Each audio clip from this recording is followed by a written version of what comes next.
Good evening, I'm Caroline Tugwell. GuanXi Media has invited a fantastic woman down here to meet us today at the Taichung City Hall. Diana Watson, it's lovely to see you today. I haven't seen you for such a long time. I know. It's like a blast from the past. I know. Thank you so much for having me, Caroline. Thank you. It's wonderful to see you. And I had no idea that you were into public speaking quite so much. Really? I had no idea. Okay, I joined Toastmasters 11 years ago next month. Okay. And I noticed when I first joined, my whole goal was just to improve my Mandarin speaking because I struggled learning how to communicate with other people just on the street or, with my work situations. So I joined just for that and to also just build my confidence. Yeah. And when I joined, I gave the first couple of speeches in Chinese, and miraculously, they understood what I said. But with that said, my mentor later said, Diana, I think maybe you should consider using English in your speeches for now. Okay. So that basically meant that my Mandarin still sucked. Oh. But it's all good. Yeah. So then 7 years later, yeah, I said, I've been wanting to do this. This is my dream to do this. I am not going to be in an English Toastmasters club. I'm going to join a Mandarin, all Mandarin Toastmasters club where there's no English at all. No one can speak English. There's no foreigners. Wow. And I joined, and it was really challenging. I remember looking at the agenda and saying, holy shit, I don't understand any of this. And I've been studying Chinese for 7 years, and I still can't read this. Like, just characters here and there. Yeah. And, everyone was pretty nice, and they were welcoming, and I struggled to answer questions and to follow what was going on. Yeah. But 3 years later, I'm the first foreigner to be all native Mandarin speakers in a contest. Yeah. So and I saw that. I saw that. You saw my speech? I saw it. Really? Yes, I did. Did you like it? It was really funny. Oh, thank you. It was so funny, and I heard the audience laughing. Yeah. Did you write that yourself? Yeah, what happened was I pushed myself to join the contest. Yeah. And I was really, really tired because I had coached the last champion a year ago in 2017. I coached her and she won. And when you win in Taiwan, you go to the semifinals in Canada or the US. Oh. And I had to continue to coach her all the way through the summer for the semifinals, the international semifinals. Yeah. So it wasn't even 10 days after I came back from coaching her. Yeah. I said, I made a New Year's resolution to compete in a Mandarin contest. Wow. I don't need to win. Yeah. I just need to compete and just say, tick, I did it. Yeah. So I sat down one day at work, that's terrible. Yes, at work. And I wrote out my speech. I know, right? My boss is cool. And it was summer. I didn't have kids yet. And I wrote out my speech, all in pinyin, and it was 10 pages long. Wow. Yeah. 10 pages long. That was how many funny stories I had about being a black woman living in Taiwan. Girl, it was 10 pages long. So, and then, I just had people help me with the grammar and to edit, and I chose, 4 of the funniest stories, and, and I already had a lot of experience in speaking in English because I won 4 national champion awards in English. Wow. So I knew what to do. I just needed to know how to transfer that into Mandarin. Yeah. So that was basically what happened. Wow. Yeah. So how do you feel that public speaking has helped you in your everyday life? My interpersonal skills are so much better than what they used to be. Yeah. For example, living in Taiwan, I have really good relationships with most of my coworkers. Yeah. I have the confidence to use Mandarin, English, anything with my students, with my coworkers. I can be in meetings, I can do interviews all in Mandarin. It doesn't mean that my Mandarin's good. Yeah. I'm not saying that. But it must be, to be able to do all that stuff, it must be. From a 1 to a 10, I would say my Mandarin is a 5. Really? Really. How can that be? Because my confidence is high. Oh, so you carry it through with body language and that kind of thing? I mean, I have a lot of vocabulary. I've been, I've been on stage in front of, 200-300 people where they're staring at me, and if you mess up, you have to just keep going. Right. And that's what I do. I'm always messing up. I'm always saying the right thing, and I just keep going. Right. I mean, have you ever just completely bombed? Yes. Oh gosh. And how do you deal with that? I bombed today, I forgot what I said, but no one understood what I said. They're like, huh? Yeah. And I said, oh, what tone is that? Oh. Second tone, third tone. And then I just kept trying until they said, oh, you're right. Yeah. Okay. I do that all the time. Yeah. And, even after I won the National Champion Award, I competed one more time in the spring. Yes. Disaster. Oh, no. And everyone wanted me to win again because they said, oh, Diana, I want you to win again. And I totally forgot one paragraph of my speech because I had a lot of things going on at home. It was right after Chinese New Year. I didn't have enough time to prepare. And it just wasn't in the cards. So I had to stare at everybody. And how do you deal with that? How do you deal with that? I mean, when everybody's expectation is so high. Well, of course, it's incredibly embarrassing and humiliating. Of course. Of course you go home and you want to bawl your eyes out. Oh. But the miraculous thing was right after that happened, where I bombed really badly in my speech. Yeah. My video was posted on YouTube and it went viral. So I didn't have time to feel sorry for myself. Yeah. That's amazing. So I said, okay, that's universe. Yeah. God, goddess, thank you. Yeah. Yeah. So that's literally, it wasn't even a few days later. Okay. And a lot of people ask me, how much of what you accomplished was talent and how much was luck? Yeah. And it's really 50-50. Yeah. Okay. People say, no, it's hard work. Yes, you have to put in the hard work. Right. But there's a lot of things that are beyond your control that have to come into play for everything to miraculously work out. Because there's too many things that just don't work out sometimes, even after tons of hard work. It's true.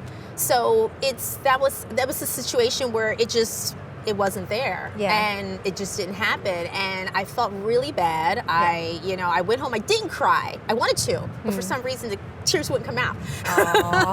And I know why now, because just a few days later, when my YouTube video was posted, people just kept saying, "Oh, Diane, it's so funny," and I said, "Okay, cool." And I'm thinking, I'll be so happy if 1,000 people watch it. You know, my mom, her friends, my Taiwanese friends, and that's enough. Yay, because I already got the little trophy. I was happy with that. Yeah. But then everyone said, I'm going to share this. I'm going to share this. I'm going to share this. Yeah. And it went really crazy, really viral, really fast. It didn't feel like it was my life. Yeah. It wasn't, well, I guess it was my life, but it still doesn't feel like it was my life. It's somebody else's. You're famous. Yeah. So. And do you get recognized? Do you get recognized walking around? You do. I'm very appreciative of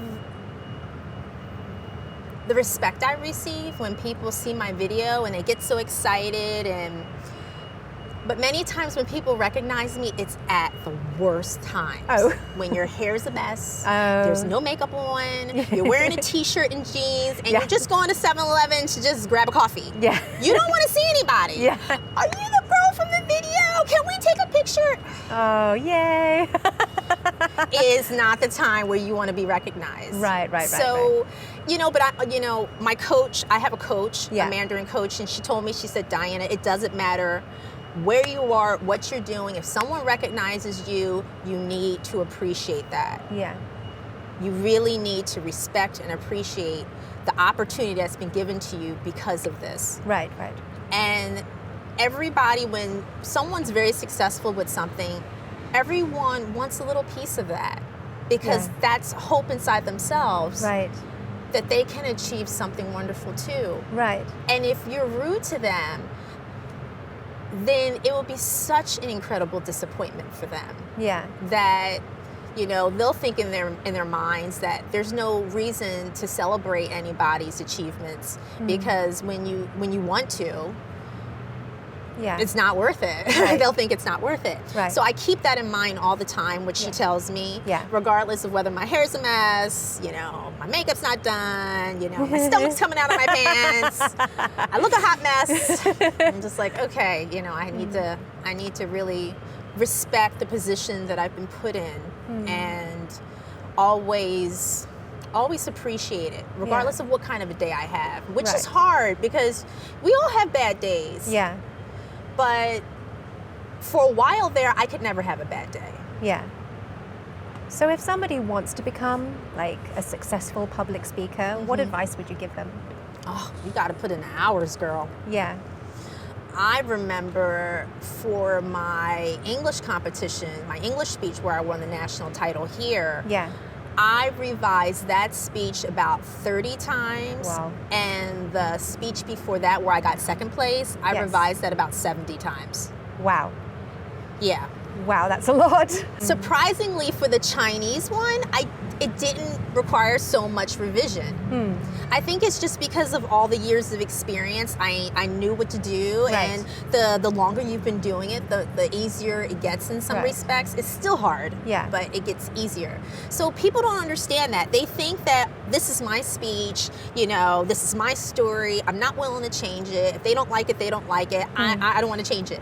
But it doesn't work that way. It is your story, but it all depends on how the audience receives it. Right. So there's a two-way street with a speech. Yeah. It's almost like writing a book. Right. When lots of people say they write a book just because they're writing it for themselves. Yeah.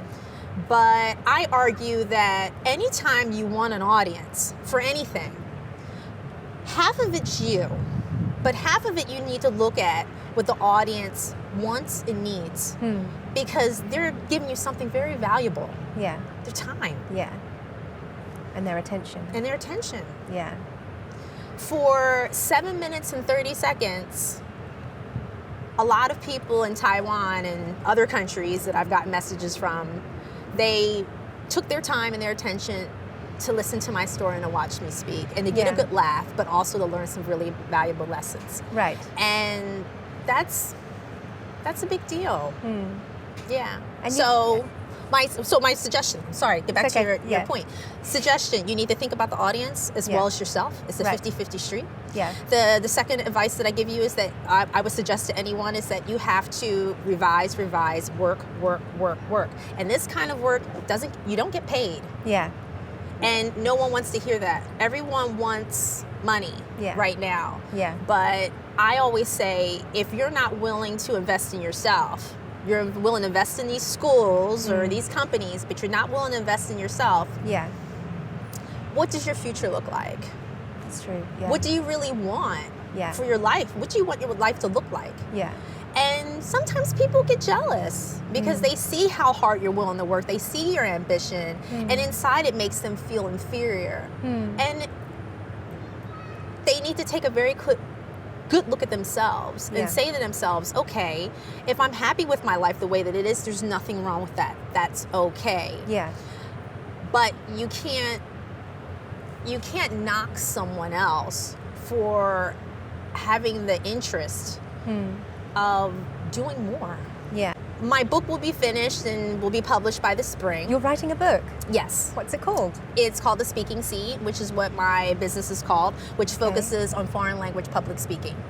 Wow. Okay. Nobody has done this. Yes. I don't know why nobody has done this. They need to do it because when I was practicing for my speeches, I couldn't find any information. So they say sometimes you need to write a book for yourself. This is a book for myself. What I needed when I was struggling the first year I was in the Mandarin Toastmasters Club, and I didn't know the process and procedures. Right. So with the Speaking Seed, it gives you a step-by-step process of going just from very baby speeches, from standing in front of a group of people and just sharing a few sentences, to a paragraph, to a 1 minute mini speech, to 3 minutes, to 4 minutes, to 5 minutes. Wow.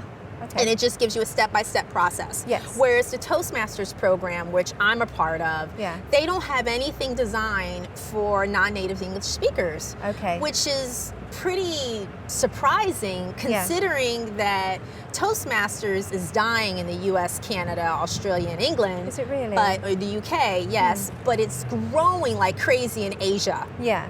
In Europe. Yeah. So in the non-native English-speaking countries, because people are realizing that, the globalization and they need to use English for sales presentations, for different things for their jobs. They're working from home. When they do meet people, they always want a presentation, a review of what they've done. Right. And they need to be able to have confident public speaking skills to do it. Right. So as a result, Toastmasters is growing for the non-native English-speaking, audience, but for native English speakers, it's just steadily going down. Yeah. So I saw the opportunity to create materials that will supplement, that will assist Toastmaster members, particularly ones that are Chinese speakers, because I can uniquely understand. I want to know who inspires you? My nephew inspires me. He died this year. Oh, I'm sorry to hear that. Yeah, he was 26. Okay, I'm sorry to hear that. Yeah. So it was one of the reasons why when my video went viral, he really started to become sick. And he died just a few months later. So as wonderful as everything was, things were also the hardest they had ever been in my family.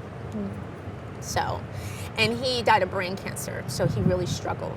Yeah. In the end, he couldn't walk, he couldn't talk, he couldn't swallow. Okay. So, and he still just wanted to live.